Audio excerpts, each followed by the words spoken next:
Buenos días a todos, bienvenidos. Muy contento. Tenemos personas del mundo entero. La verdad que demasiado contento. Y Logical Commander Software y Sayered Group, junto a la Cámara de Comercio Panamá-Israel, la Embajada de Israel en Panamá y la Embajada de Panamá en Israel, tienen el honor de recibirlos en este webinar de prevención de pérdidas en su organización. Durante el webinar se presentarán nuevas tecnologías para la detección, gestión de riesgos y prevención de pérdidas provenientes del capital humano. Este webinar ha sido organizado por diferentes entidades con el propósito de brindarles a ustedes una educación sobre el tema de seguridad y aprovechar en estos tiempos de alta demanda comercial. La Cámara de Comercio, Industrias y Agricultura, la cual yo presido, promueve el intercambio comercial y de inversiones entre ambos países, en diversidad de rubros, áreas y de intereses comunes.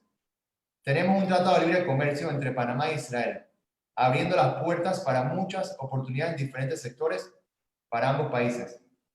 Gozamos de excelentes relaciones con el gobierno y entre ambos gobiernos. A principios de años hicimos un viaje oficial que llevamos varios ministros a Israel, donde se firmaron varios acuerdos y un plan y una ruta de trabajo para el futuro cercano. Fue muy exitoso ese viaje y queda mucho por hacer desde ese viaje. Israel ve a Panamá como una ventana o puente hacia toda Latinoamérica. Y nosotros como Cámara siempre estamos buscando las mejores oportunidades para nuestros afiliados que son de beneficio de igual forma para ambos países. Sin más por el momento, vamos a presentar a nuestros speakers uno por uno. Su Excelencia Adi Zurieta, embajadora de Panamá en Israel. Fue comunicadora social graduada en la Universidad de Panamá y se especializó en periodismo de guerra, conflictos sociales y seguridad ciudadana.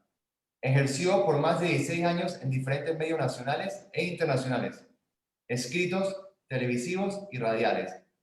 Destacada en países como Colombia, Guatemala o coberturas en Egipto, Italia, Israel o Haití. Ha servido en la presidencia de la República en la difusión de proyectos del Estado y se unió al Ministerio de Relaciones Exteriores hace 15 años. Con ustedes, nuestra muy querida embajadora, Su Excelencia Adi Zurieta. Muchísimas gracias, buen día. Desde acá de Tel Aviv celebramos que están cayendo las lluvias copiosas que espera esta región. Muchas gracias. Celebro que por fin estamos realizando este evento. Cuando Matías nos propuso esta iniciativa, la vi con entusiasmo porque generalmente hemos hecho con la Cámara, con la Embajada de Israel en Panamá, saludando al embajador Mansur, que hemos hecho muchas actividades en conjunto, y generalmente se trata o de intercambio de tecnología agrícola, seguridad ciudadana, educación, salud, y muy pocas veces en realidad vemos el tema de la gente. En realidad las relaciones de nuestros pueblos es relación de gente, y esta es la primera actividad que tenemos enfocándonos en el recurso humano, en nuestro capital, porque la riqueza de Panamá no es ni el canal, ni la zona libre, ni nuestro centro bancario, ni nuestra posición geográfica, ni la riqueza de Israel es su alta tecnología, su gran desarrollo en agricultura, su poderoso sistema de seguridad, de salud. La gran riqueza de nuestros países en realidad es el capital humano. Y esta tarde estamos hoy hablando de lo más importante para nuestros dos países y nuestras relaciones, la gente. Felicidades por esta linda actividad, felicidades a todos los participantes y bueno, esperamos aprender mucho de la conferencia. Embajadora, muchísimas gracias. Voy a presentar a nuestro siguiente y querido embajador y amigo, Su Excelencia Reda Mansur, embajador de Israel en Panamá y no residente ante Barbados, Guayana, Surinam, Trinidad y Tobago y CARICOM. A la edad de 35 años, fue el embajador más joven en la historia de Israel, sirviendo como embajador de Israel ante Ecuador. También ha servido como embajador de Brasil, embajador adjunto en Portugal, cónsul general de Israel en Atlanta y cónsul en San Francisco. El embajador tiene un doctorado en la Universidad de Haifa y una maestría en la Escuela de Gobierno Kennedy de la Universidad de Harvard. Con ustedes, un gran amigo de nosotros, el embajador Reda Mansour. Bueno, buenos días a todos.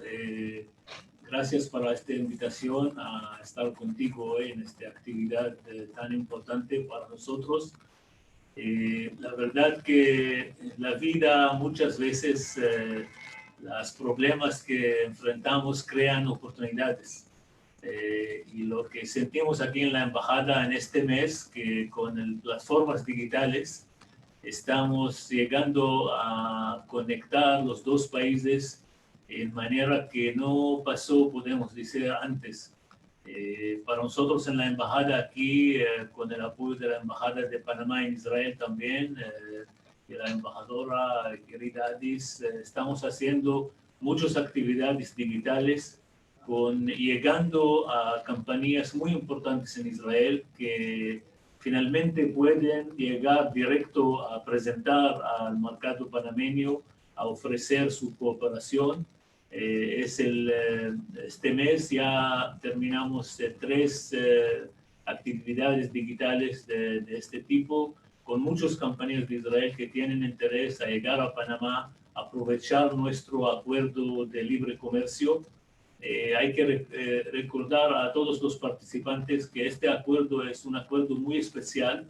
Israel nunca hizo acuerdos de libre comercio con países del tamaño de Panamá. Esto va a ser un modelo.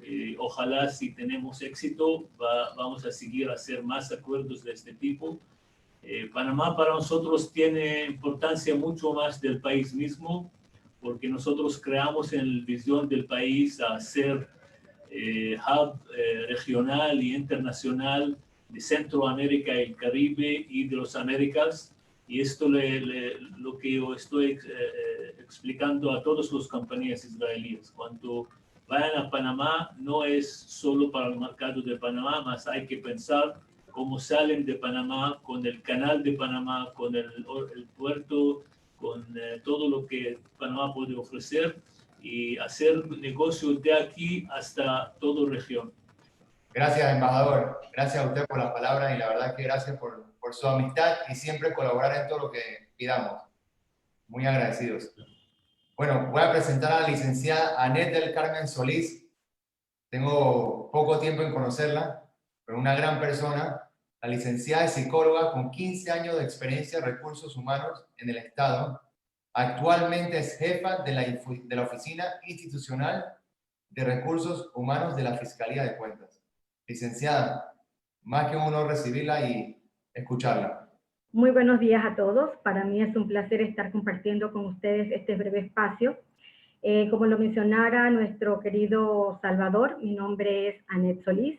Actualmente laboro como jefa de la Oficina Institucional de Recursos Humanos en la Fiscalía General de Cuentas, una institución pequeña de apenas 115 servidores públicos, pero el trabajo es grande. Tengo más de 15 años de experiencia en el área de recursos humanos en el sector público. Mi intervención en esta mañana tiene que ver en el desarrollo del webinar sobre la detección de la gestión de riesgo y prevención de pérdidas en las organizaciones. Pero nosotros nos vamos a enfocar los factores de riesgo que causan pérdidas en la organización dentro de los procesos que se realizan en el área de recursos humanos. Con esto voy a iniciar a presentar esta frase que sé que es por todos conocida y hasta un poco trillada. Sin embargo, para mí es fundamental en la administración de recursos humanos, y retomando las palabras de nuestra embajadora Adis Urrieta, que es el capital humano, es el componente o el activo más importante de cualquier organización, empresa o entidad. Esto significa que sin estas personas no lograremos alcanzar los objetivos y las metas que nos hemos planteado, y que es de vital importancia, tanto que las autoridades como los empresarios que tienen a bien dirigir las organizaciones estemos conscientes de esto. Ya nuestros colaboradores no son considerados como en los años 50 como una máquina de trabajo donde el objetivo solamente era obtener ganancias y beneficios para la empresa, sin que se tomara en consideración las necesidades de estas personas. Hoy en día, el capital humano debe ser nuestro principal foco de interés. Por tal motivo, es fundamental que en todas las organizaciones los lineamientos de cada institución, los objetivos de la organización deben estar alineados con los objetivos personales. ¿Y esto cómo lo vamos a lograr? Si hay una conexión entre los objetivos de la organización y los objetivos personales, además de involucrar a nuestra gente en todos los procesos para que ellos se sientan partícipes de estos objetivos establecidos. Y por último, debemos medir los resultados. Esto es fundamental. ¿Cómo logramos nosotros que ambos objetivos estén alineados? Se los puedo asegurar que tendremos a colaboradores felices, comprometidos con alcanzar los objetivos. Vamos a tener personas más responsables y empoderados, con un sentido de pertenencia, como si la institución o la empresa fuera su segundo hogar. Y les aseguro que vamos a tener muy alto porcentaje para lograr alcanzar las metas que nos hemos establecido. Lamentablemente, yo les voy a hablar de la parte de recursos humanos del Estado. Lamentablemente, hoy en día, las oficinas de recursos humanos, OIRH, como le llamamos nosotros de manera abreviada, nos hemos caracterizado históricamente como una oficina de mero trámite, donde solamente ejecutamos trabajos administrativos de control. Sin embargo, controles como que asistencia, vacaciones, capacitaciones, evaluaciones del desempeño. Sin embargo, hoy en día, y sobre todo en los últimos años, se ha producido un leve cambio por efectos de la globalización, que nos está obligando a nosotros, los que estamos al frente de la Administración de Recursos Humanos, a enfocarnos en la creación de planes y programas basados en competencias que nos lleven al crecimiento y al desarrollo de este talento humano. Y esto va muy ligado con lo que le mencioné al inicio, anteriormente en la lámina anterior, que tiene que estar los objetivos alineados de la institución con los objetivos de las personas que laboran dentro de nuestras organizaciones. Pueden ser tales como planes de programas dirigidos al personal profesional de nuestra institución, dándole mayor crecimiento, capacitaciones, que esto va a ayudar a fortalecer las relaciones entre la institución y el servidor público. Entonces, ya establecida la importancia que es el capital humano dentro de nuestras organizaciones, vamos a entrar en detalle cómo se ejecuta uno de los procesos de recursos humanos que a mi consideración es el más sensitivo, que una mala decisión puede causar pérdidas para la institución. Y este es el sistema de reclutamiento y selección. Este es un proceso crucial en donde las malas decisiones pueden derivar en altos costos de pérdida dentro de nuestra institución. Y dicho proceso puede influir de manera tanto positiva como de manera negativa. Yo les voy a hablar un poquito, les quiero mencionar, no se les voy a mencionar todas, pero sí les voy a mencionar algunas de las debilidades que tenemos en el proceso de reclutamiento y selección en el Estado. Y sobre todo, creo que es fundamental que muchas instituciones hoy en día no cuentan con unos procedimientos de reclutamiento y selección ya establecidos. Y esto es una gran debilidad, porque deja al libre albedrío a cualquier institución a buscar otras maneras de reclutar sus funcionarios. Salarios poco competitivos. Todos sabemos que nosotros no podemos competir con la empresa privada. Sin embargo, lo que es negativo para unas personas es positivo para otras. Con el tema de la pandemia nos ha abierto mucho el campo para el reclutamiento de personas altamente capacitadas por el alto desempleo que se está dando a nivel mundial. Durante los últimos meses hemos podido capturar personas con un alto perfil que han aceptado los salarios a los cuales ellos no están acostumbrados pero realmente la necesidad de empleo es más apremiante. Así que ellos prefieren tener $100 en manos que no tener nada. Pero estamos preparándonos para el próximo año, porque sabemos que cuando se dé la apertura económica nuevamente, nosotros vamos a tener fuga de este talento. Sin embargo, nosotros como institución nos estamos preparando para hacerle frente a este tema. Pero el tema de los salarios para nosotros en el Estado es una limitante enorme, porque nuestros salarios no son atractivos para nadie. Los métodos obsoletos de captar hoja de vida son tan informales comparados con lo que se está dando hoy en día a nivel mundial.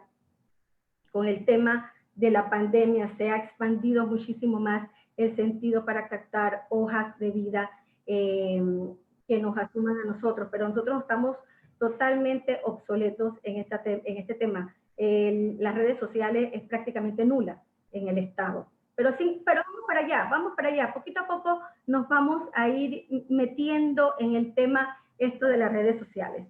Y sobre todo, algo súper fundamental, tenemos falta de herramientas tecnológicas y software para el área de recursos humanos. Como les mencioné al principio, nosotros trabajamos con personas. Las personas, nosotros somos un cúmulo de emociones, que de muchas personas pueden manejar sus emociones, reconocerlas y cómo controlarlas, pero algunas personas no lo saben, no se conocen. Así que no contamos con herramientas tecnológicas que nos ayuden a nosotros o nos apoyen tanto en la inclusión, en el reclutamiento y selección, como en el seguimiento de estas personas cuando ingresan al servicio público. Los sistemas digitalizados, hoy en día con la pandemia se ha comprobado que las instituciones y las grandes empresas que tienen su sistema digitalizado de recursos humanos son los que están más en la vanguardia hoy en día en los procesos de reclutamiento y selección. Y así una infinidad más de debilidades que vamos a encontrar dentro del engranaje del Estado, pero no se los puedo mencionar todos por falta de tiempo, pero la urgencia notoria para cubrir las vacantes, saltarse el proceso de reclutamiento y selección, también la parte humana de la persona que está reclutando, el mismo reclutador, las emociones que se dan en el rejuego de la parte de reclutamiento, son muchas debilidades que nosotros podemos manejar dentro del engranaje de la parte de reclutamiento y selección. Derivado de este mal procedimiento o de estas debilidades que encontramos nosotros, quiero comentarles algunas de las pérdidas que se dan dentro de este proceso. Y para mí la pérdida más importante es pérdida de dinero, tiempo y personas. No tenemos manera de poder revertir una mala decisión cuando nombramos a las personas que no están calificadas para cubrir los puestos, o todo lo contrario, o reclutamos a personas que están por encima de los puestos y las funciones, y las personas al final van a sentir una decepción, una falta de adaptación.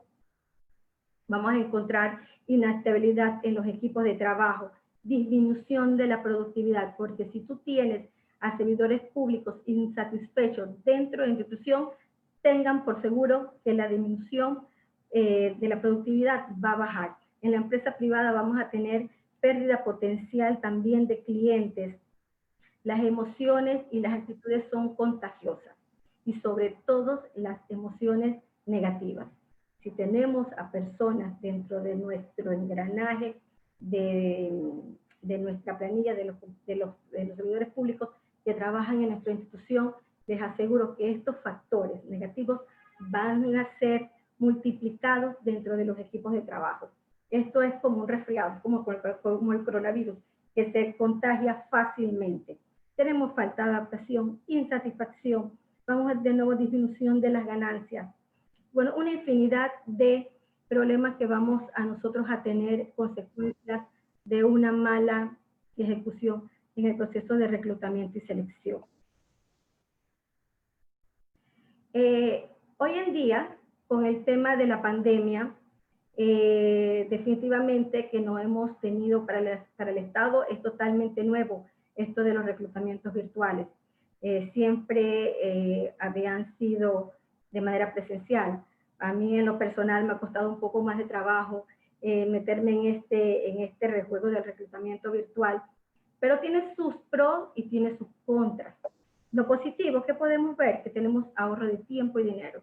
Ya las personas no tienen que trasladarse desde cualquier geografía de la ciudad de Panamá, ya tenemos una comunicación directa con la persona a través de las redes, de los programas donde podemos hacer las entrevistas de manera virtual. Y por supuesto que esto nos da y nos expande el terreno para nosotros poder captar más candidatos que puedan ser contratados en nuestra institución. La parte negativa, para mí, creo que es más, y sobre todo porque se pierde el contacto directo con el entrevistado. Dentro de las entrevistas se dan múltiples factores que se pierden en una entrevista virtual, como son los gestos de la persona, si la persona es puntual, cómo la persona vino vestido, el estrés,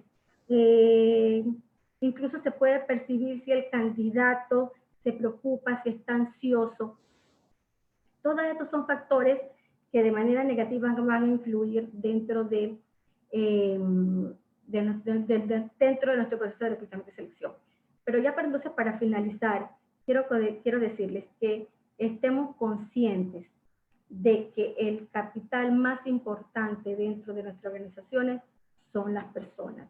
Nosotros lamentablemente no contamos con herramientas modernas que podamos utilizar dentro del proceso de reclutamiento y selección, y tal vez por eso tengamos tanta rotación de personal en el engranaje público. Pero sin embargo, tenemos la esperanza de que con estas nuevas tecnologías que se están implementando, nosotros como una institución podamos ir adquiriéndolas, porque en el área de recursos humanos, cuando la persona ingresa ya, se hace la parte de reclutamiento y la persona se deja en una inducción ya en su puesto de trabajo, prácticamente recursos humanos pierde contacto con esta persona. No le podemos dar seguimiento constante hasta los 3 meses cuando se le hace su evaluación de su primer periodo probatorio, y nosotros tenemos un feedback más o menos de cómo ha sido el proceso de reclutamiento y selección, si ha sido positivo o ha sido negativo. Pero sería ideal que nosotros contáramos con herramientas que nos ayuden a darle seguimiento a estos servidores de nuevo ingreso para darles una mayor oportunidad de adaptación. Porque definitivamente las personas también cuando ingresan se decepcionan, porque a veces uno les promete o les habla de cómo es las funciones dentro de nuestra institución, cuáles son la misión, cuáles son los objetivos, pero cuando ingresan tenemos una decepción tanto de parte de la persona, de la candidata o el funcionario del nuevo ingreso, como también para la Oficina de Recursos Humanos, porque definitivamente estamos fallando en nuestro proceso de reclutamiento y selección.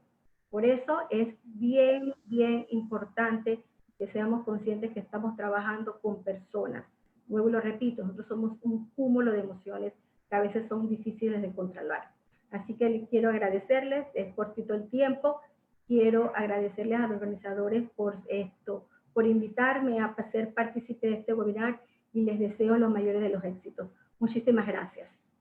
No, licenciada, gracias a usted, y la verdad que creo que tanto usted como nosotros los empresarios tenemos un reto importantísimo desde hoy con todo el tema de reclutamiento. Y como bien dice, es muy importante esta división. O sea, lo más importante de toda la empresa es el recurso humano.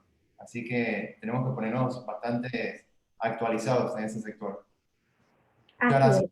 Muchas gracias, licenciada, por el tiempo y por la charla. Voy a presentar al señor Alberto Leikin, licenciado en Administración de Empresas, con más de 23 años de carrera en el ámbito de la seguridad. Ex miembro del Ejército de Israel, ex miembro de las Fuerzas Especiales de la Policía de Israel, dueño del grupo Sayeret, empresa enfocada a brindar soluciones de seguridad integral, presidente de la Fundación Alianza de Seguridad Empresarial Panameña, que une a los profesionales de la seguridad de las grandes empresas del país. Albert, sin más, por favor. Muy buenos días a todos. Muchísimas gracias, Salvador. Y muchas gracias por permitirme participar. Muy orgulloso de estar acá. Gracias a la Embajada de Panamá en Israel, a la embajadora Diz y al embajador Reda acá en Panamá. Y bueno, y a todos los que están participando. Efectivamente, Como dice Salvador, tengo ya en Panamá alrededor de 10 años trabajando seguridad, principalmente en el área comercial y en lo que sería la parte también de cadena logística y con diferentes empresas e instituciones importantes del país. Y soy el actual presidente de la Alianza de Seguridad Empresarial, que une a prácticamente la gran mayoría de las grandes empresas panameñas, desde las cadenas de supermercados, farmacéuticas, distribuidoras, también hay compañías institucionales. Así que bueno, hoy me toca hablar sobre el tema del origen de las pérdidas en las empresas. Voy a compartir pantalla. Bueno, vamos a hablar sobre el tema de las pérdidas en las empresas desde la perspectiva realmente de su origen. Por eso es que esta presentación se llama el hurto interno, protección de activos y riesgo interno de las corporaciones y su mitigación. Y ya que tenemos poco tiempo, voy a entrar directamente en el problema y entender qué es lo que está ocurriendo a nivel mundial y a nivel regional con el hurto en las diferentes empresas que conllevan el conglomerado comercial. Este estudio, que ha sido realizado en 24 países, con 203 empresas participantes, nos dice que en los últimos años ha habido una pérdida mundial en los minoristas de 123.390 millones de dólares. Estamos hablando de que la pérdida desconocida, la merma desconocida, alrededor del 1.23% en 18 mercados verticales.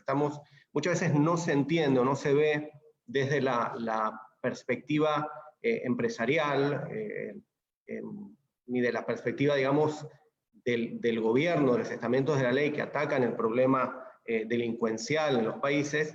No se ve al hurto en el comercio, el robo en el comercio como algo realmente importante. Sin embargo, como podemos ver en estos estudios, pues los montos que se están perdiendo las empresas son realmente billonarios, y esto hace que el hurto en el comercio esté dentro de los delitos de gran impacto, si bien no son muy mediáticos o no lo vemos siempre de esa forma.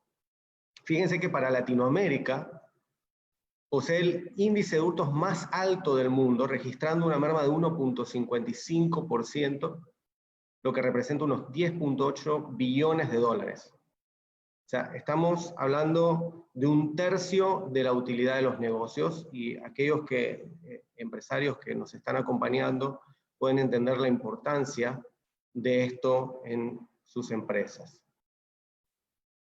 Ahora, cuando hablamos del impacto del robo en los comercios, en las empresas, no es solamente un tema de dinero, sino que afecta obviamente la buena operación interna de las empresas, estar lidiando constantemente con problemas de faltantes de inventario, estar buscando constantemente quiénes son los responsables de estos faltantes, si es un tema de hurto, si es un tema de mal manejo. Entonces, obviamente eso genera una afectación muy importante al entorno de la empresa, y como bien decía mi predecesora, la colega Net, efectivamente lo que siente el personal con estas situaciones que se están dando dentro de las empresas también afecta al resto de los colaboradores. Si yo soy un buen colaborador y estoy trabajando en una empresa y a mi lado siempre está ese ambiente de que se está perdiendo mercancía, de que hay robos, de que hay problemas, obviamente me va a afectar, y es muy probable que busque una empresa con menos problemas. Entonces,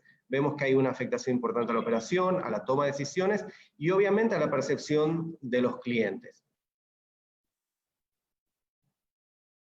Y quisiera que veamos algunas estadísticas interesantes, porque cuando hablamos de la pérdida es muy importante entender el origen de esta pérdida en las empresas y en el comercio. Fíjense, en esta tabla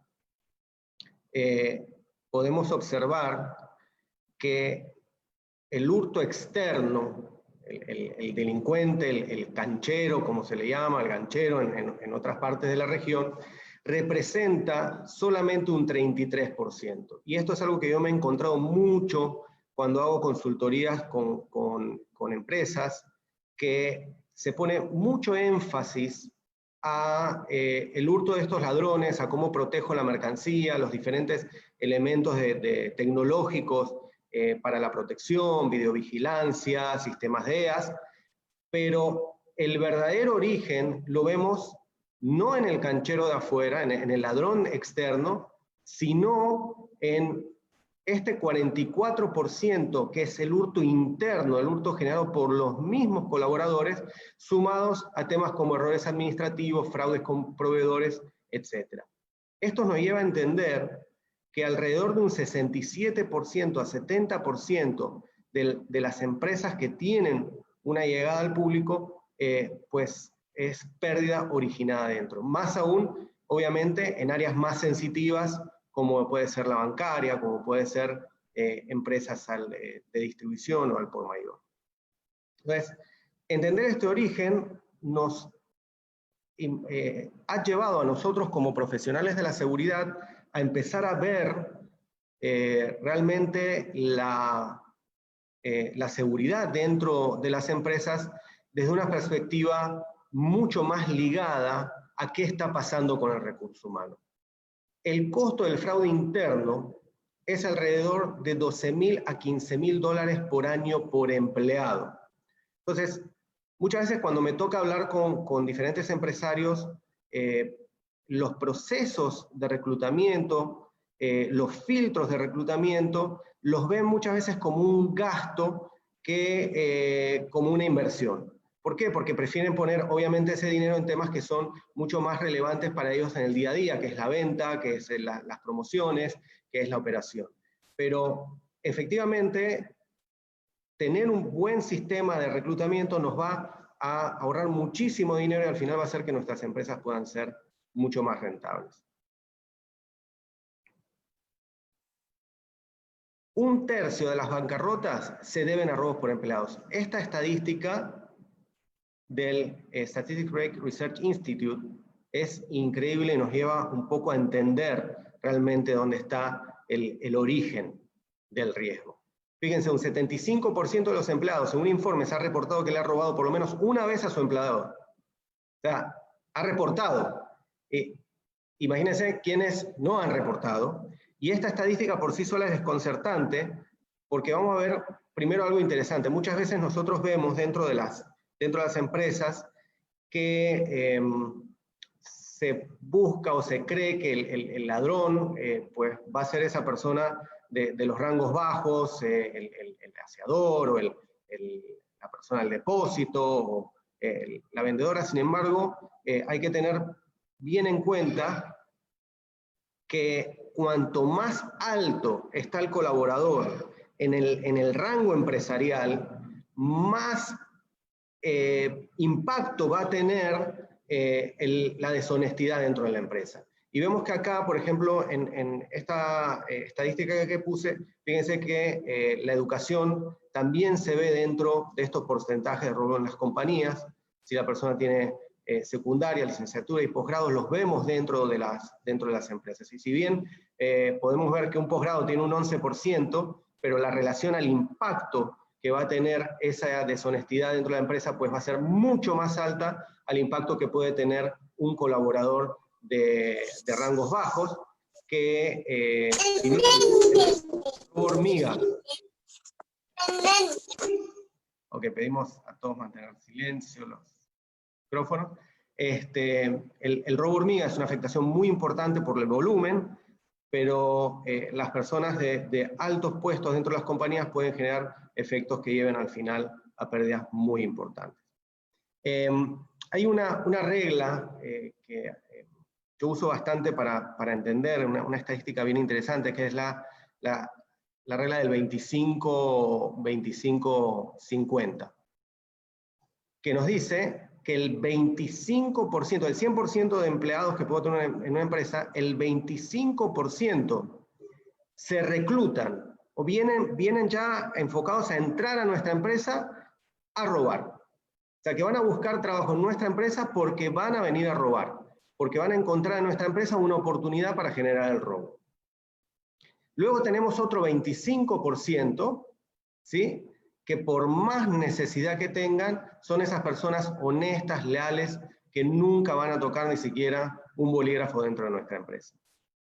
Y tenemos después un 50% que no vienen o no ingresan a nuestras empresas pensando en el robo, mas sin embargo lo van a hacer si tienen la oportunidad.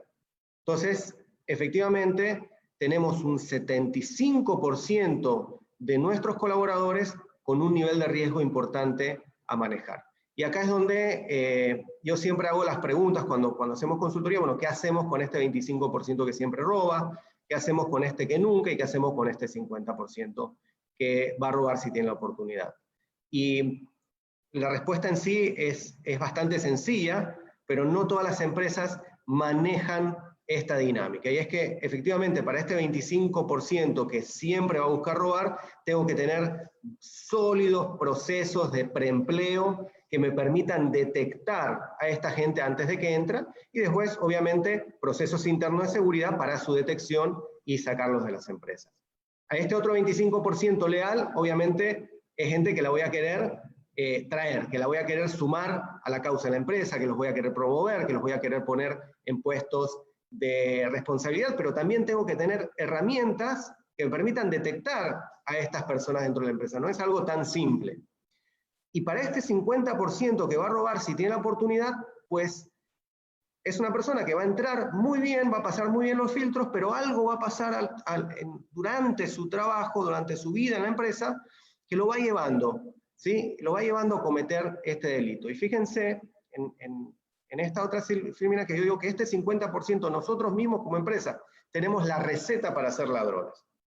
Para ser un ladrón yo necesito 3 ingredientes. Necesidad, la persona tiene que tener una necesidad, obviamente, si no hay una necesidad real o psicológica, no va a cometer un delito.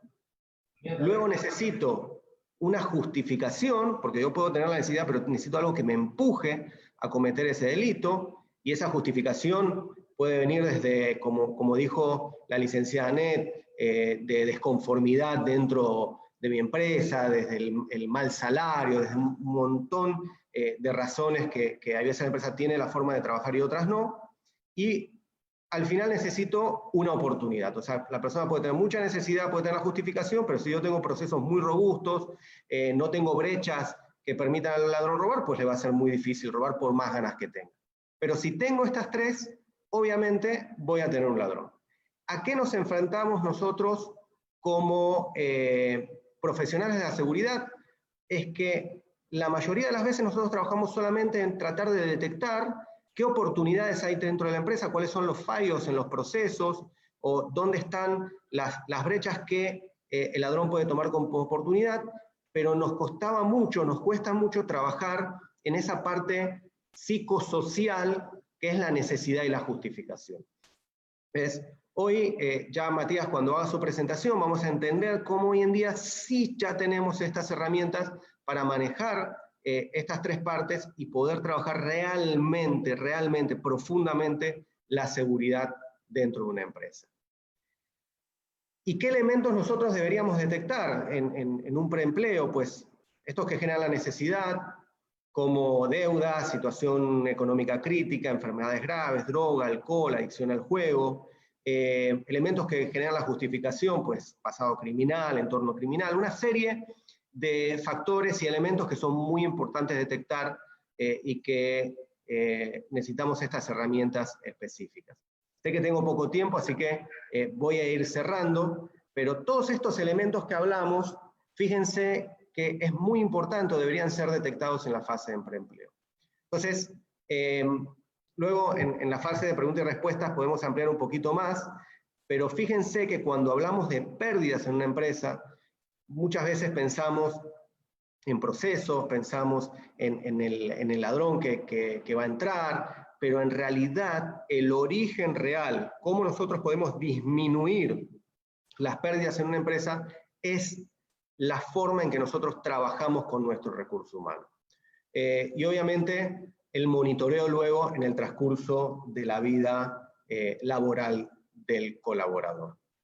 Así que bueno, muchísimas gracias Muchas gracias, Salvador, por esta oportunidad y bueno, a todos los presentes. Así que creo haber cumplido con el tiempo. Un saludo a todos. Albert, la verdad que me dejaste sorprendido con los números y las estadísticas. Nunca imaginé que eran tan así. Y yo sí tengo varias preguntas que te las voy a hacer después al final. Muy interesante tu charla y creo que en muy poco tiempo de la presentación y que hay mucho más que por abarcar. Así que Matías Chapiro, siguiente expositor. El señor Chapiro cuenta con un BA en Relaciones Internacionales, un BA en Estudios Latinoamericanos de la Universidad Hebrea de Jerusalén en Israel. Es fundador y director general de la compañía Logical Commander Software en Israel y adicionalmente ejerce como presidente del FOILAT, que es el Foro Israel Latinoamérica, con actividad en el Parlamento israelí, y presidente de la Cámara de Comercio Israel-España. Matías, todo tuyo. Muchas gracias. Muchas gracias a todos y bueno, un placer. Para seguir un poquito con la misma línea de Annette y Albert, que expusieron tan bien las problemáticas que hay, nos vamos a centrar ahora un poco más en la parte tecnológica. En la parte tecnológica, nosotros somos una empresa de acá de Israel, que estamos hoy en día trabajando en más de 27 países, y desarrollamos tecnologías bastante únicas en lo que se refiere a todo lo que tenga que ver con procesos y problemáticas de riesgo. Uno de los principales problemas que nosotros vemos, tal como lo mencionó Albert hace un momento, es que tenemos pérdidas en las organizaciones sin saber exactamente a veces de dónde vienen. Muchas veces es por pérdida por robo, y otras veces es por fraude, y esos son principalmente los motivos por los que uno se centra. Pero también tenemos un montón de problemáticas más que ahora las vamos a ver. Nosotros tomamos todo lo que tenga que ver con riesgo que se vea traducido en dinero a una organización, y nuestro objetivo siempre es desarrollar y traer soluciones para devolver ese dinero que a veces culturalmente se encuentra perdido en la parte contable de una organización. Entonces vamos a empezar. Nosotros lo que hacemos son soluciones SaaS para el control, prevención y monitoreo de riesgos que afectan a las organizaciones a través del factor humano. Dentro de todas las problemáticas y los riesgos que nosotros vemos, nosotros hoy en día tratamos más de 45 temas diferentes de riesgo. Estos son algunos solamente para abarcar un poco más de lo que acaban de mencionar entre Annette y Albert.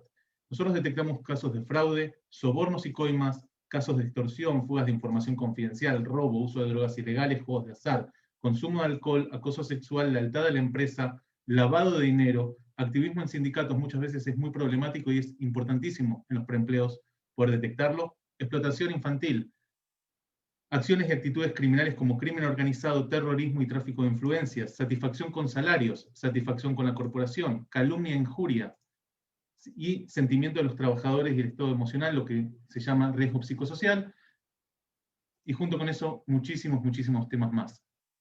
Cada uno de estos temas es un factor que es un costo muy elevado para cualquier organización. No solamente el costo del riesgo en sí, sino los costos adheridos al mismo. Ahora bien, por último habíamos mencionado lo que es el riesgo psicosocial. En muchos lados conocemos de manera muy general lo que es el riesgo psicosocial. Está estipulado prácticamente en todo el mundo, ya sea en México con las NOM 035, en Europa y en parte de América Latina con las ISTAS 21, en Estados Unidos con las OSH, pero al fin y al cabo, lo que nos dice el riesgo psicosocial es, tenemos que hacer y contestar un formulario una vez al año, que es muy general, y lo que nos dice es, mi jefe me dio opciones de desarrollarme durante el último año. ¿Estoy de acuerdo? ¿No estoy de acuerdo? Más o menos de acuerdo. Este tipo de formularios es muy bueno siempre y cuando podamos analizarlo, podamos procesarlo, y también que los empleados en sí lo hayan contestado como tienen que ser. Nosotros le damos un enfoque un poco diferente, que se acerca mucho a lo que mencionaba Annette, que es la parte humana. Siempre decimos que el riesgo muchas veces es por falta de comunicación por parte de la organización, muchas veces es por parte del empleado, o por no saber, o por alguna oportunidad que tuvo, pero hay múltiples factores que generan un caso de riesgo. Entonces, voy a empezar con algunos datos, para ir un poco más profundo. Albert lo mencionó hace un momento, que el costo anual por empleado por fraude es de 12 a 15 mil dólares anuales, con lo cual una organización de 100 empleados pierde por fraude interno entre 1.2 a 1.5 millones de dólares anuales. Todos los datos que vamos a dar son datos de PwC, PwC, Deloitte, BDO y la Organización Mundial de Trabajo.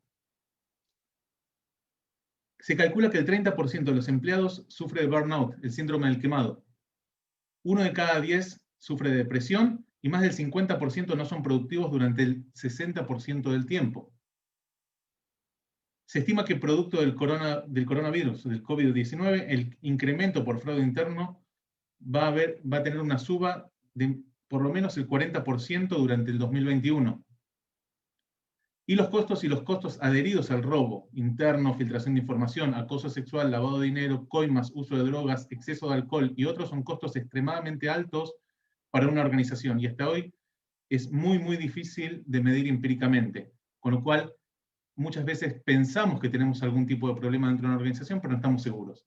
Y muchas de las problemáticas que tenemos, tampoco tenemos la posibilidad de medirlas. Otros números para comprender en dónde estamos perdiendo mucho dinero y genera mucho problema dentro de una organización. El tema de productividad. Un empleado en sí nunca es productivo el 100% del tiempo, no hay posibilidad. Llegamos al trabajo, comemos, tomamos un café, nos juntamos con nuestros compañeros de trabajo, y eso es algo normal, es lo que hace al ámbito laboral en sí.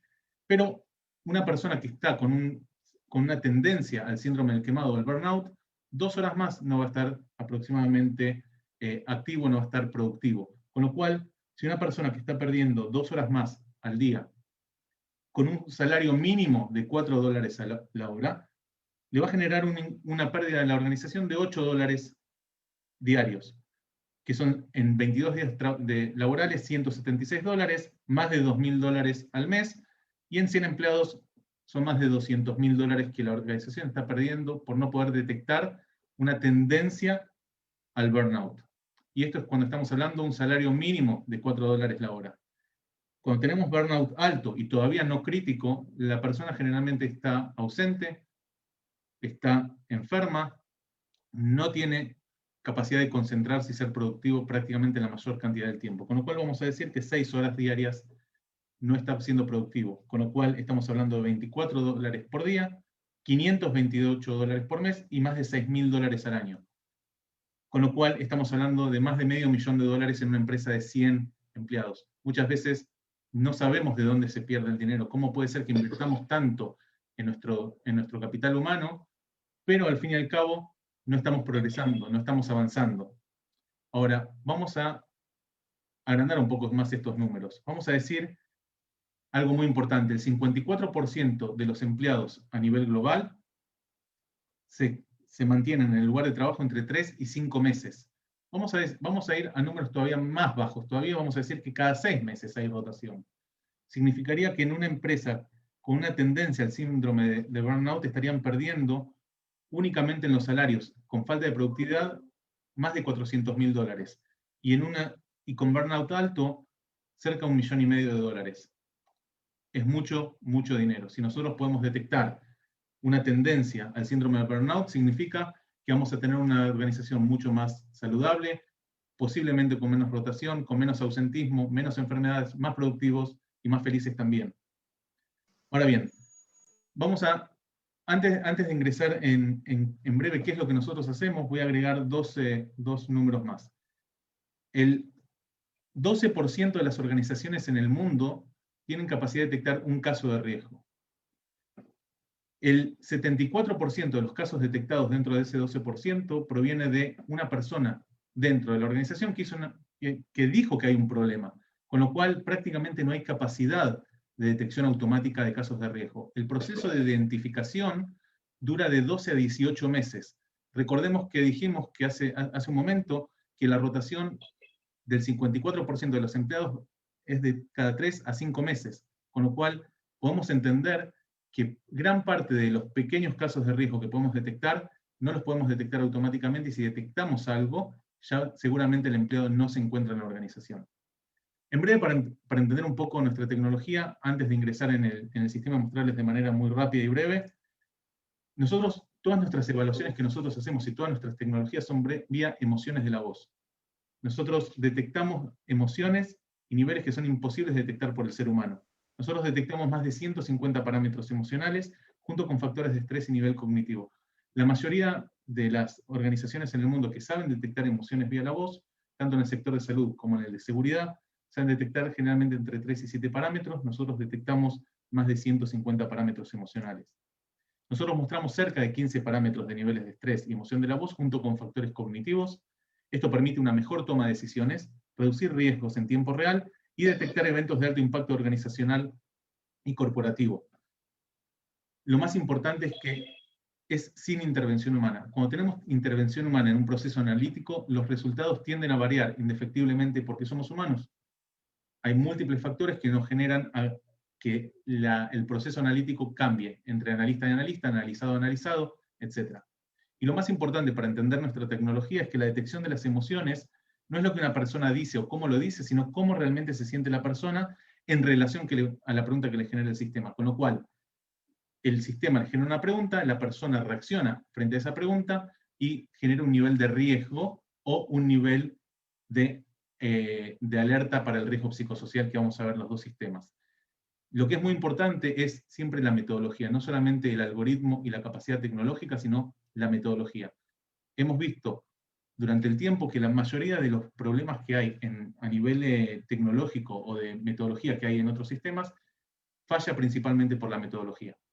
La capacidad de no poder decir esta persona en este momento, en este lugar y en esta problemática en sí. Entonces, nosotros desarrollamos dos tecnologías. La primera es RiskHR, que es una solución capaz de reconocer, detectar y localizar riesgos organizacionales por temas en tiempo real. Los temas, como mencioné, son más de 45 temas diferentes, desde filtración de información, robo del lugar de trabajo, acoso sexual, lealtad de la empresa, etc. Son más de 45 temas diferentes en tiempo real. Y el segundo sistema es el primer y único sistema en el mundo para la detección del riesgo psicosocial. Como habíamos mencionado antes, cómo nos sentimos nosotros, pero nosotros lo tomamos de otra manera, cómo nos sentimos nosotros todos los días en el lugar de trabajo, cuando ingresamos y cuando salimos. ¿Cuáles son los beneficios de utilizar el sistema de MORRISC? Mejorar la productividad, disminuir el ausentismo y rotación del personal, generar una mejor fidelización y sentido y pertenencia de los trabajadores, cumplir con los requerimientos legales del país en el marco de riesgo psicosocial evitando sanciones, verificar horarios de ingreso y salida. Sabemos cómo se sienten cuando ingresan y cuando salen, con lo cual sabemos también cuál es el horario.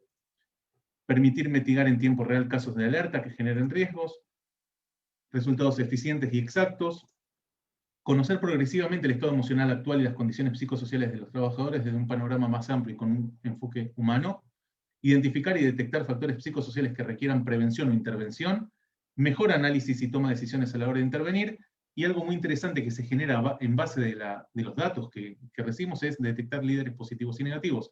Si tenemos el 30% de un departamento que está saliendo violento, agresivo, con altos niveles de estrés, o que está saliendo con una tendencia al burnout, posiblemente el problema no es la empresa, no es el empleado, puede ser que tengamos que mejorar en este momento al líder. Nosotros le damos un enfoque de manera horizontal para poder tratar los casos de manera vertical, puntuales a cada persona. Si tenemos 10.000 empleados, ahora sabemos que 5 empleados en tiempo real tienen algún problema, ya sea de robo, fraude o algún problema de riesgo psicosocial. Nosotros utilizamos nuestros sistemas en 4 casos, que son preempleo, evaluaciones periódicas. Nosotros recomendamos hacer 3 evaluaciones anuales para poder ver una correlación y poder prevenir. Nuestro sistema es el único sistema en el mundo que tiene la capacidad de prevención.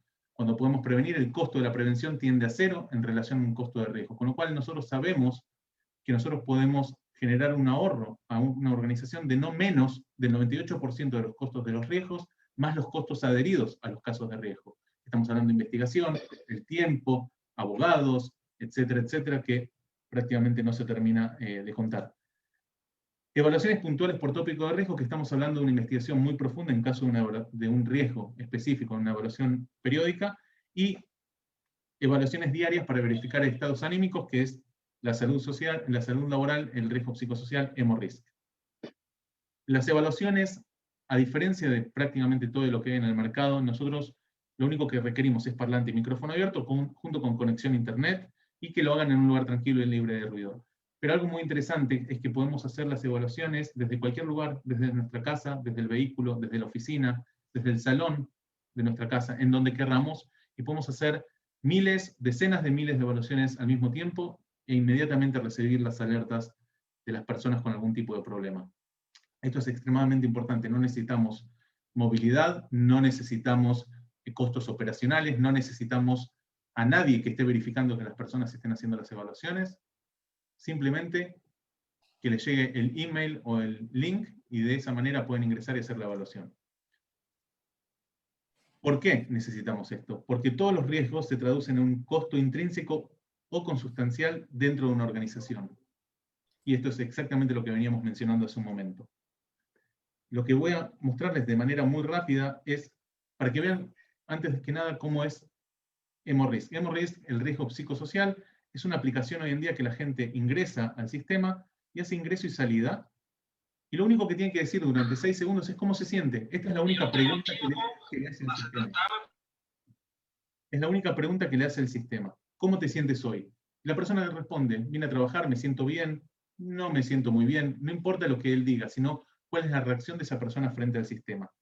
Y nosotros en este momento sabemos más de 150 parámetros emocionales y podemos saber en el ingreso y la salida cómo se sienten. Es muy importante saber cómo se sienten los empleados por una simple razón, porque no estamos, traemos cosas de afuera y tenemos, durante el tiempo que estamos en el lugar de trabajo, nos pasan cosas. El trabajo es uno de los lugares donde más tiempo estamos, con lo cual podemos tomar medidas y para poder ayudar al empleado también, para que el empleado se quiera quedar más tiempo en el trabajo, para que no sea una razón de que si puse galletas o puse un PlayStation para que puedan jugar y distenderse un poco, esa no va a ser la razón por la que los empleados no van a dejar de trabajar en el lugar. Simplemente el factor humano es mucho más importante y eso es exactamente lo que decía Annette.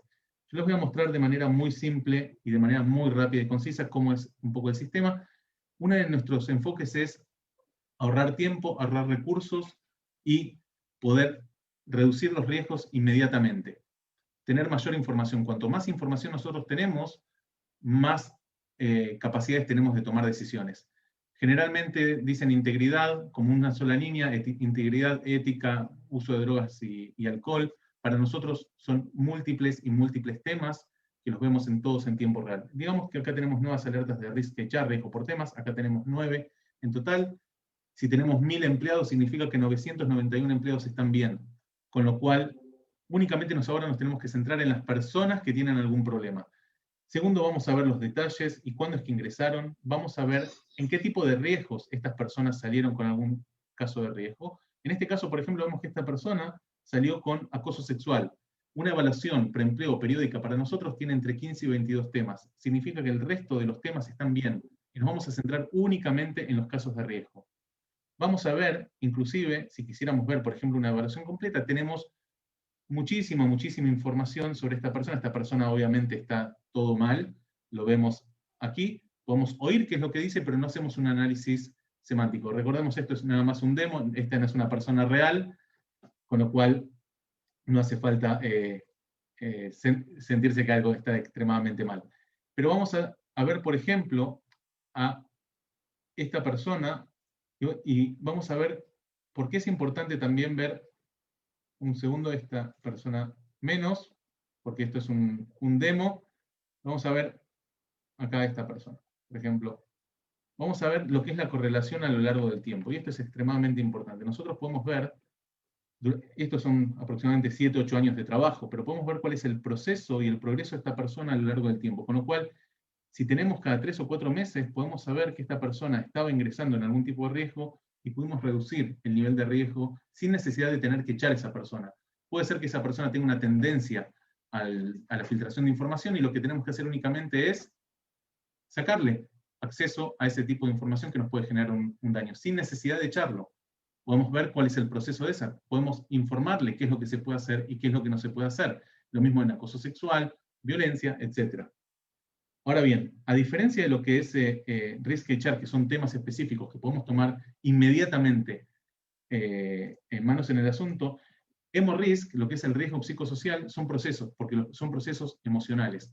Nosotros lo tomamos de una manera un poco diferente. Nosotros vemos a las diferentes personas si tienen diferentes tipos de alertas emocionales en la entrada o en la salida, y vamos viendo cada cuántos días o cuántos días han tenido alertas. Junto con eso vemos en qué estados emocionales esta persona ha tenido alertas y cuántas alertas tuvo. Si estamos hablando de un ingreso y una salida, en este caso tuvo 2, significa que todos los días prácticamente tuvo de energía, un solo día de estrés, un día de confianza, carga mental, etc. Podemos ver inclusive emociones extremas, malestar, etcétera, etcétera. De esa manera podemos tomar mejores decisiones para ver cómo ayudar a una persona. Que una persona un día haya estado enojado no significa que esto sea algo extremadamente malo. Somos personas, algo nos puede pasar. Pero nos da ciertos indicadores para saber cómo proceder dentro de un departamento o o a nivel personal. Nosotros vemos múltiples y múltiples capacidades, pero también vemos una correlación entre los dos sistemas. Vemos correlación, por ejemplo, que si una persona tiene una tendencia, por ejemplo, a la filtración de información o al robo en el lugar de trabajo, y esa persona se está yendo con emociones, como por ejemplo, que se está yendo de manera acelerada o con alto estrés, vamos a saber que posiblemente esta persona durante el último tiempo ya está cometiendo algún tipo de riesgo. Con lo cual, no hace falta esperar a veces 3 meses para tomar manos en el asunto. Algo muy interesante que nosotros podemos hacer, que hasta hoy en día no se ha podido hacer, es el tema de burnout y depresión. Nosotros tenemos acá múltiples emociones que nosotros mostramos, que nos va marcando diferentes estados, desde violencia, altos niveles de estrés, depresión, agresividad. Si la persona está cómoda, con cierta tendencia a estar cómoda, que esto es algo bastante malo para una organización, significa que la persona viene a trabajar y se va, no nos está generando absolutamente nada y quizás podemos incentivarlo un poco.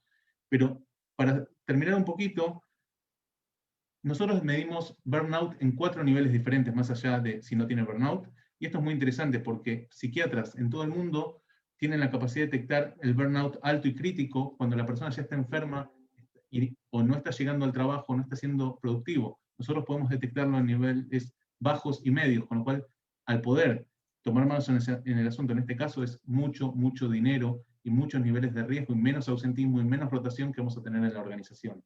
Depresión, exactamente lo mismo.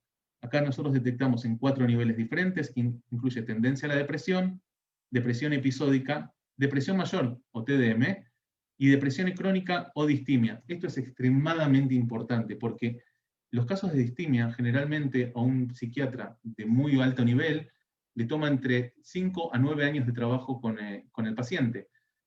De acuerdo a la Organización Mundial de Salud y los académicos más importantes en la investigación de psiquiatría, dicen que a partir de 24 meses se puede detectar distimia. Nosotros tenemos la capacidad, somos los únicos en este momento de poder detectar la distimia a partir de 24 meses, como dice la teoría. Y muchas veces hay problemas de poder detectar una depresión mayor con una depresión episódica. Nosotros podemos hacer este tipo de análisis y de esa manera van a tener empleados más saludables, más contentos y con mayor productividad en la organización.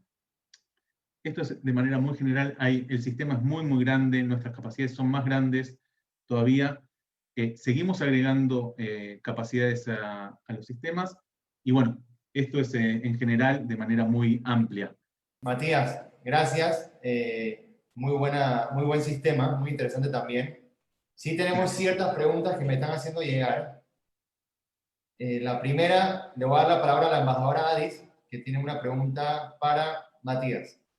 Sí, cuando escuchaba la conferencia, justamente me vino a la memoria una dificultad que tuvimos justamente en esta época de corona, al tratar de implementar tecnologías de trazabilidad para localizar, por ejemplo, a los positivos de corona a través del teléfono.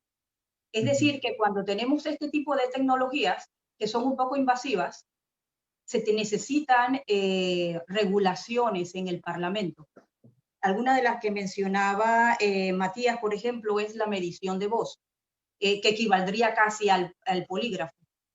en Panamá tendría que haber, por ejemplo, alguna regulación o alguna disposición al Ministerio de Trabajo para que la persona entienda que está siendo evaluada, que cuando contesta la pregunta por el teléfono, sepa que está siendo evaluada, porque si no, habría un conflicto en cuanto a legalidad.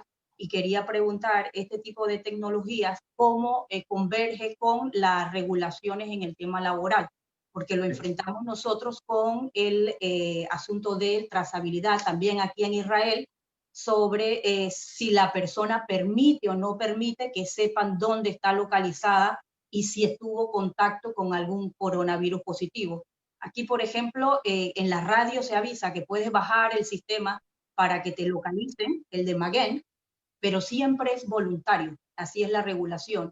Entonces, mi consulta es si con la tecnología que ustedes están describiendo, cómo es la regulación que tienen dentro de la empresa cuando la ofrecen en cuanto a las regulaciones laborales. Perfecto. Es una excelente pregunta, de hecho es algo que nos preguntan generalmente porque es algo muy disruptivo, es algo muy bueno y muy nuevo. Primero y principal, nuestra tecnología no es invasiva, es realmente la única tecnología y solución que no es invasiva, por varias razones. Primero, porque no hay interacción humana. Al no tener interacción humana, no tenemos esa metodología o esa modalidad de que estoy pensando qué dirán de mí, qué pensarán de mí. El factor humano del análisis, eso es lo primero. Lo segundo, el empleado siempre sabe qué es lo que está haciendo. Cuando es una evaluación de risk HR, riesgo por temas, efectivamente el empleado tiene no solamente tiene la capacidad, tiene que aceptar las condiciones. Si no acepta las condiciones de hacer este tipo de evaluaciones, no lo va a hacer. Tercero, al empleado se le hacen preguntas que no son invasivas, siempre y cuando no tenga alguna connotación con el riesgo hacia la organización. ¿Qué significa? Que si yo soy empleador y yo tengo algún problema o desconfío de alguien de algo, lo más probable es que yo lo llame, lo siente en una mesa y le haga preguntas. Le voy a hacer un montón de preguntas y además de eso voy a conversar seguramente sobre otros temas para ver cómo se siente, cómo está la familia, cómo están los hijos. Ese tipo de interacción y ese tipo de preguntas son muchísimo más invasivas a la privacidad de la persona, más allá de que la persona no se siente cómoda, no se siente segura de lo que está pasando, y ahora está pensando, ¿qué estará pensando esa persona de mí? ¿Qué estará notando? Ahora me mira, ahora no me mira, ahora me pica la cabeza, me pica la nariz, me pica el oído, empieza a transpirar, mi voz empieza a temblar, habré dicho exactamente lo que quiere escuchar esa persona. Ese tipo de interacción es mucho más violenta y mucho más invasiva de lo que nosotros hacemos. Nosotros nos centramos 100% en la pregunta, en el entrevistado. Nuestra metodología es reducir al máximo los niveles emocionales, los niveles de ansiedad, los niveles de estrés.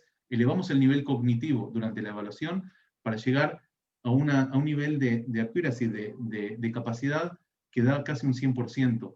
Esto es extremadamente importante. A nivel regulatorio, a nivel laboral, no hay ningún problema. En lo que se refiere a EMO-RISC, al sistema de riesgo psicosocial, la persona también tiene que ingresar a un sistema, tiene que aceptar las condiciones. Obviamente, para el call to action, la acción que genera que el empleado utilice el sistema es que él ve los horarios de ingreso y salida. Pero vamos a pensarlo de esta manera. Un empleado tiene que hacer un reporte semanal, un reporte mensual. Significa que de esa manera el empleado también podría decir que están invadiendo su privacidad. Es potestad de la empresa decirle, señor, usted tiene que hacer este tipo de ingreso. Muchas empresas hoy en día están haciendo para el ingreso y la salida verificación facial, están haciendo verificación dactilar, están haciendo verificación del iris, están haciendo de la palma de la mano. Ese tipo de información es muchísimo más invasiva que la información que nosotros sacamos. La información que nosotros sacamos tiene un objetivo, y el objetivo es hacer sentir bien al empleado y mejorarlo en la organización. Entonces, es un sistema que se mejora en ambas partes. De hecho, estamos utilizando también en clubes deportivos, en varios países del mundo, y el objetivo tiene una connotación humana.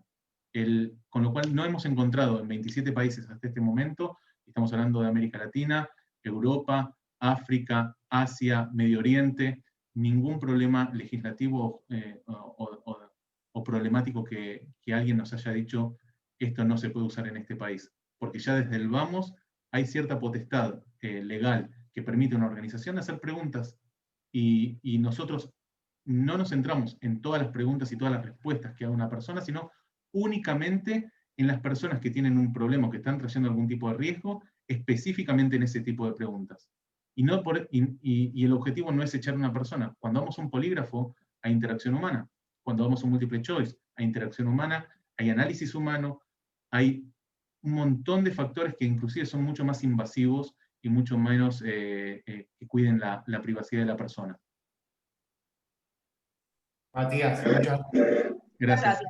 Matías, ahora creo que respondió la respuesta a su pregunta bastante bien. De este tipo de conflictos con la implementación de nuevas tecnologías lo vamos a encontrar siempre, y es bueno seguir aprendiendo. Ok, gracias. por tema de tiempo, vamos a considerar 2 preguntas más, que las tengo aquí conmigo, ya me las pasaron. Una es para la licenciada Anet y posterior con el señor Albert. Licenciada Anet Solís, la pregunta para... Después de que la persona seleccionada ingresa a la organización, ¿cuentan con algún sistema de seguimiento de recursos humanos? En vista que al momento que la persona ingresa, solo se maneja con su jefe inmediato y equipo de trabajo. Definitivamente que no. Me gustaría contar con herramientas como la que presentó Matías en la mañana de hoy, porque el servidor público, cuando ingresa después de pasado el proceso de reclutamiento y selección, pasa por un periodo de evaluación de 3 meses y posterior otros 3 meses más, pero pierde realmente contacto con la Oficina de Recursos Humanos, solamente en aquellas ocasiones que tienen que ver con los trámites administrativos que, como bien lo mencioné, en el Estado no vamos más por el tema de los controles, más no darle un seguimiento día a día a ese servidor público que ingresa dentro de la institución. ¿Qué pasa? Que cuando detectamos algún tipo de riesgo, ya han pasado más de 3 meses que el servidor está laborando ya dentro de la institución. Así que definitivamente nosotros no contamos con ningún tipo de herramienta de poder darle seguimiento a este servidor de nuevo ingreso dentro de la institución, solamente cuando ya tenemos el problema encima. Sería fantástico poder contar con un sistema como el que acaba de presentar Matías, que nos podrían darle seguimiento día a día o semana a semana, no sé qué tanto tiempo, pero sería fantástico para poder disminuir los riesgos de pérdida dentro de las organizaciones. Gracias. Gracias por la respuesta. Licenciado Albert, usted mencionó que el origen de las pérdidas y que mayormente son internas, pero nos podría decir qué áreas son las más vulnerables dentro de las empresas. Sí, por supuesto, y gracias por la pregunta. Bueno, va a depender mucho de la característica de la empresa, pero en reglas generales, obviamente las áreas más afectadas son aquellas que tienen esa relación manejo de inventario, salida de mercancía.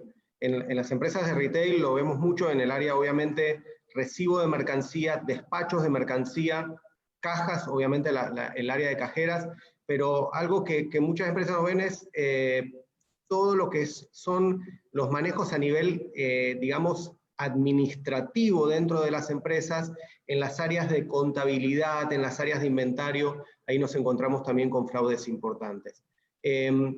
Pero lo interesante, y justamente como lo presentó Matías para responder a esto, es que esta herramienta lo que nos permite justamente es, a través de este mapa de calor que se genera con la evaluación, poder detectar exactamente esas áreas que son las que nos están generando la pérdida dentro de la empresa. Está bien. Gracias, muy clara la respuesta. Con esto damos de concluida la intervención de todos los expositores.